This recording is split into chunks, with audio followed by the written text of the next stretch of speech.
ایک اللہ والا ہمیشہ وقت پر نماز پڑھا کرتا تھا۔ ایک دن صبح کی نماز قضا ہو گئی اور اتنے میں ایک سفید داڑھی والا بزرگ آیا اور اس اللہ والے کو جگایا اور میاں اٹھ جاؤ، نماز پڑھ لو، نماز کا وقت جا رہا ہے، اٹھ اللہ کے حضور سجدہ کر، اٹھ اللہ کو راضی کر لے، اس کے رسول کو راضی کر لے۔ اس نے جگانے والے کا شکریہ ادا کیا کہ میاں تم نے مجھے نماز کے لیے اٹھایا، نہیں تو میری نماز جاتی رہتی۔ میاں بتا تو صحیح تو کون ہے، تیرا نام کیا ہے؟ اس جگانے والے بزرگ نے بتایا ہے کہ جی میرا نام شیطان ہے۔ تو اس اللہ والا نے کہا کہ تیرا نام شیطان ہے؟ میں نے سنا ہے کہ شیطان انسان کا کھلا دشمن ہے، تو میرا بھی دشمن ہے، میری نماز کا بھی دشمن ہے، تو میرے قیام کا بھی دشمن، تو میرے رکوع اور سجود کا بھی دشمن، بجائے روکنے کے تو نے مجھے نماز کے لیے کیوں جگایا؟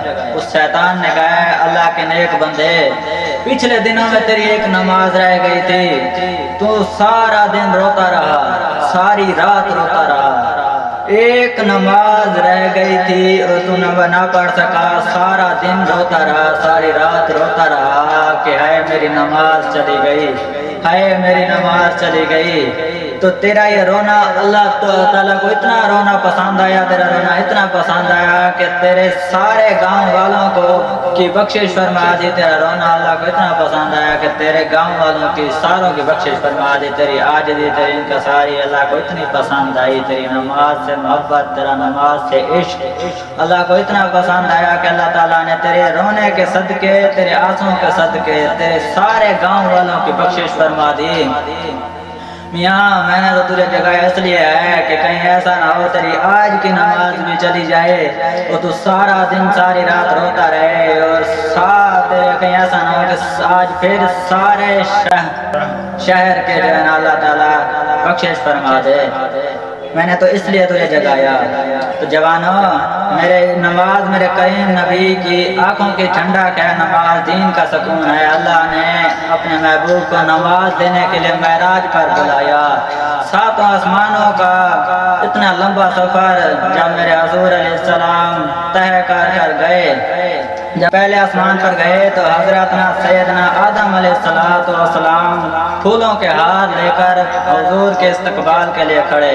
جب حضور دوسرے آسمان پر گئے تو وہاں پر سیدنا یحییٰ علیہ السلام، حضرت سیدنا زکریا علیہ السلام، حضرت سیدنا موسیٰ علیہ السلام پھولوں کے ہار لے کر میرے حضور کے استقبال کے لیے کھڑے تھے۔ جب میرے حضور علیہ السلام تیسرے آسمان پر گئے تو وہاں پر حضرت یوسف علیہ السلام استقبال کے لیے گئے۔ چوتھے آسمان پر گئے حضرت سیدنا ادریس علیہ السلام استقبال کے لیے گئے۔ پانچویں آسمان پر گئے تو حضرت سیدنا نوح علیہ السلام استقبال کے لیے کھڑے۔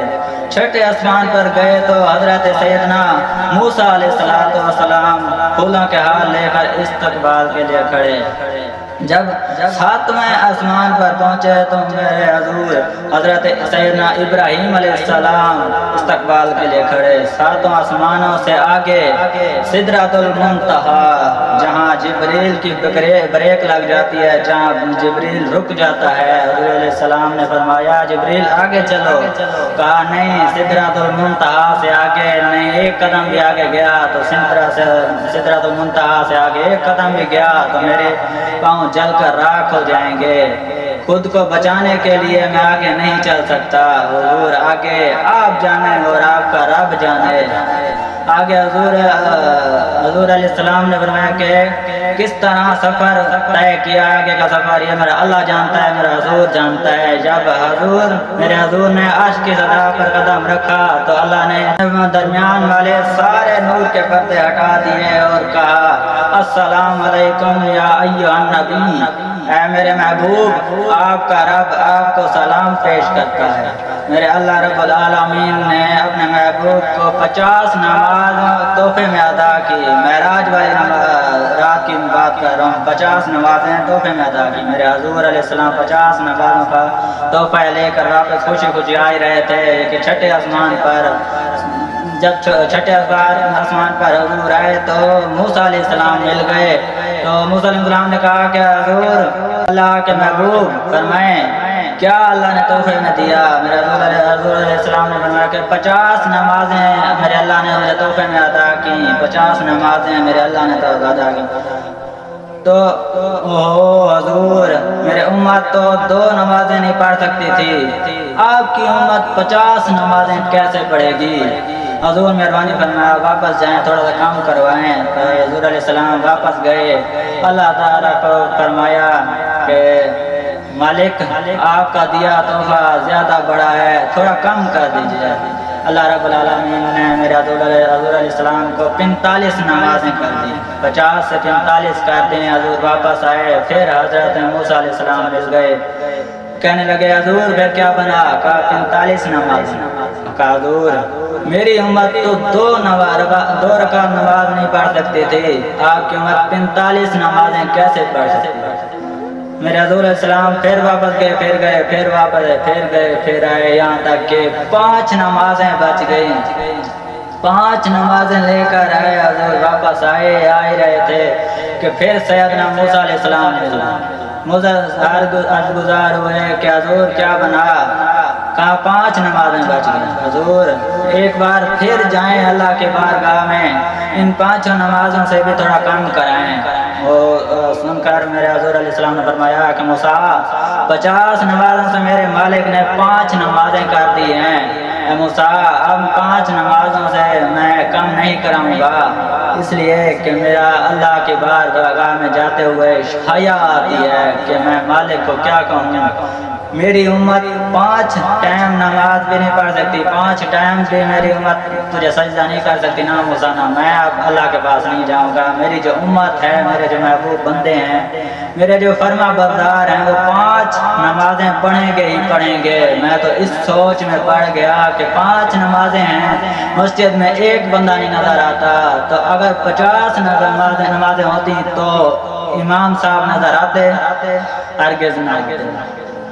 دن میں 5 ٹائم نماز پڑھنے کی اپنی عادت بنا لے، صرف یہ سوچ کر کہ ہو سکتا ہے یہ نماز تیری زندگی کی آخری نماز ہو سکتا ہے میاں کہ اذان تیری زندگی کی آخری اذان ہو سکتا ہے میاں کہ تیرا رب تجھے آخری وقت بلا رہا ہو سکتا ہے تیرا رب تجھے آخری بار بلا رہا. اللہ رب العالمین نے قرآن مجید میں اس شخص کی کہانی کو بیان کیا کہ جو قیامت کے دن جہنم کی طرف جا رہا ہوگا. لوگ اس سے پوچھیں گے کہ ما سلککم فی سقر، تم جہنم کی طرف کیوں جا رہے ہو؟ آگے آواز دے گا، آگے جواب دے گا قالوا لم یکن من المصلین، میں جہنم میں اس لیے جا رہا ہوں ہم نے نماز نہیں پڑھا کرتے تھے. میرے حضور علیہ السلام نے فرمایا کہ جو شخص نماز چھوڑتا ہے، جو شخص نماز ترک کرتا ہے، وہ شخص